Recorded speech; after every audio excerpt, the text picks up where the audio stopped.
So Canson tone drawings are about using the white charcoal pencil in combination with the black charcoal pencil, and also using the value of the paper to create your drawing.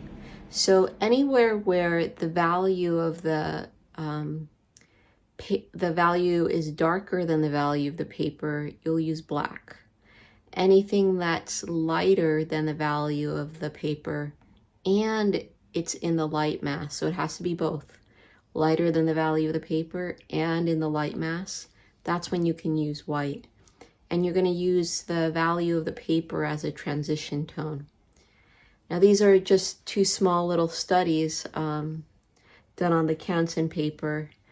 I'm going to insert a photo of a more finished piece that I did not too long ago, so you get an idea of what a more finished piece could potentially look like. Because we don't have access to tone paper, what we can do is we can do some studies that essentially are going to teach you the same skills. So when you do have access to tone paper, you'll be able to transfer these skills that you're building now. A type of paper that you probably have access to is a paper bag. And the paper bag actually behaves a lot like the tone paper does in terms of how well it erases, how much tooth it has, how the white and the black blend on the paper. So there's a lot of similarities. So it's actually quite a good surface to practice on.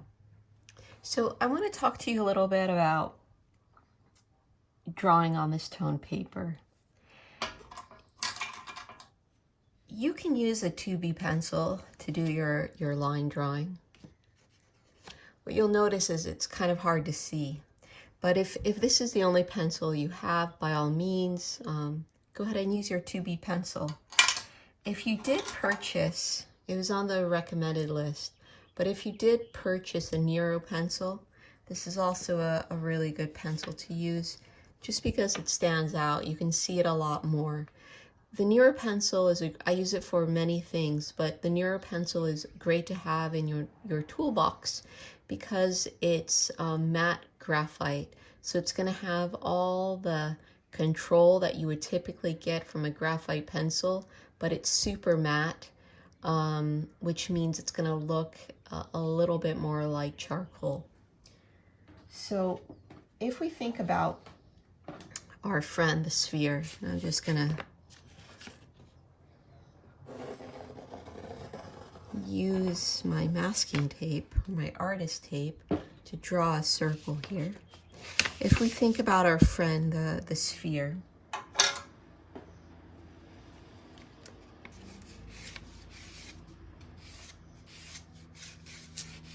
and the light coming in this way,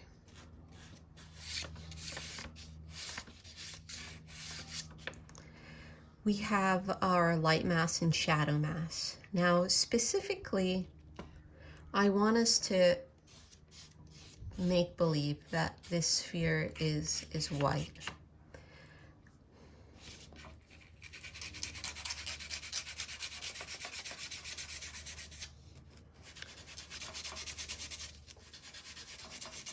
So I'm just blocking in my shadow shapes.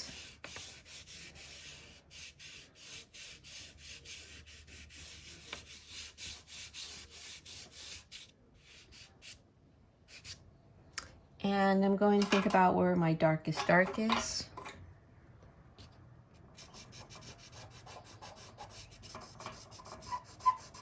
And I'm going to think about where my lightest light is going to be.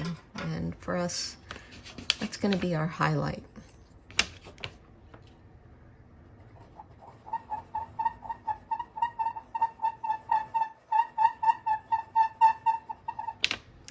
Now, when I work with white, I typically will do that. I'll kind of draw a shape in for my highlight. So I'm asking myself, what is my highlight shape? And then I come in with my kneaded eraser and just clean up any area that I'm going to, that I may put the white pencil on, because we don't want the white and the black paper to mix. We want the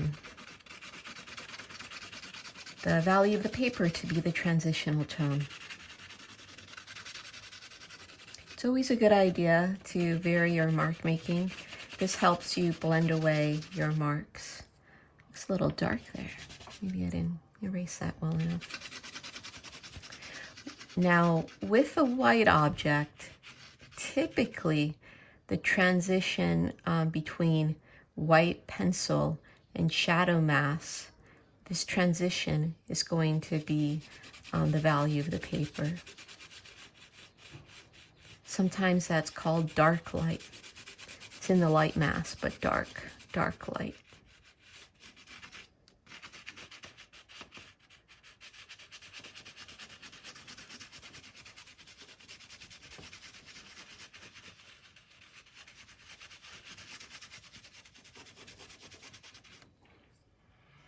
And I like to have a clean blending tool for my white. Let's say you don't have a clean blending tool. What can you do? You can take some sanding paper and your blending tool, and you can just sand it until it gets clean. The only thing I would recommend is for the majority of the time you're sanding it to kind of turn it like this, just so it's going to maintain that cone-like structure. But since I have a clean blending tool, I'm going to go ahead and use my clean blending tool.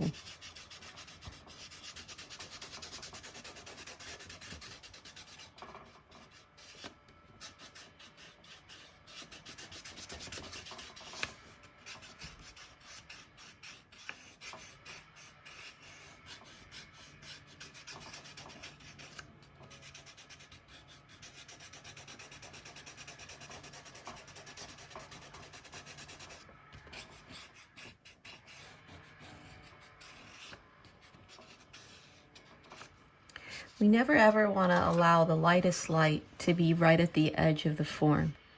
That's going to flatten the form, just like we wouldn't want the darkest dark to be at the edge of the form, because it's going to flatten the form. So here I am transitioning from light to the value of the paper. Because it's a sphere, this transition has to be quite smooth.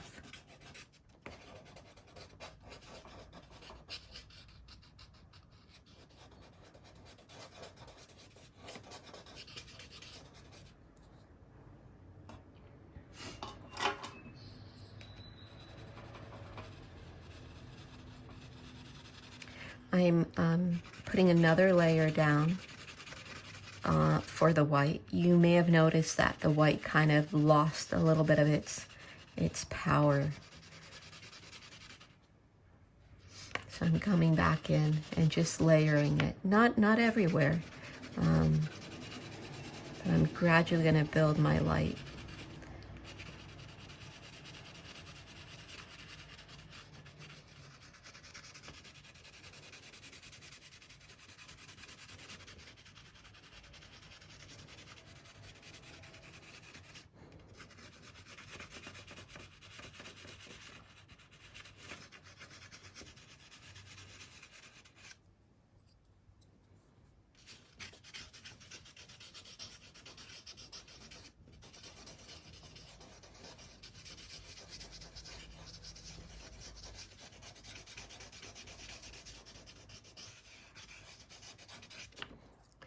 Another layer down.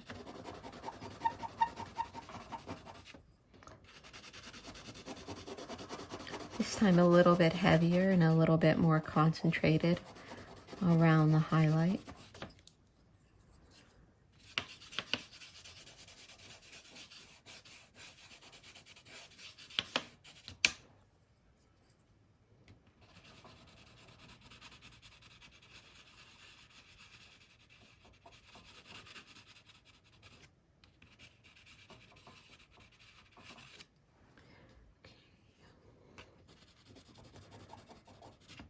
So notice that I'm leaving the value of the paper right over here.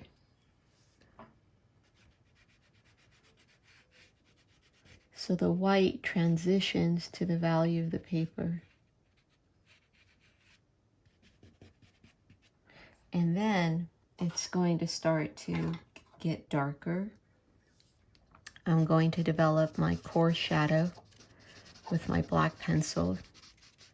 And here I'm pretty much doing it just like we've done in all past assignments.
So here's a point where you might be tempted to mix the white and the black together. But remember, no. You have to allow the value of the paper to be the transition tone. Now, another area where you might be tempted to put white would be down here in the reflective light, but we don't want to do that. On a white object, the reflective light, the lightest it can be is going to be the value of the paper. Now, the reflective light could be darker in certain spots, but definitely not lighter than the value of the paper.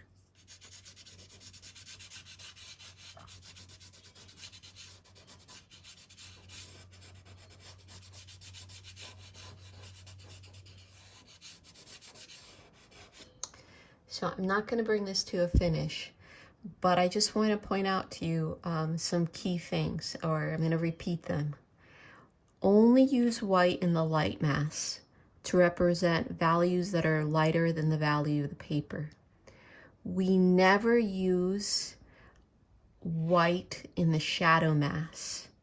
We're only going to use white to represent values that are lighter than the value of the paper in the light mass. You can use black anywhere to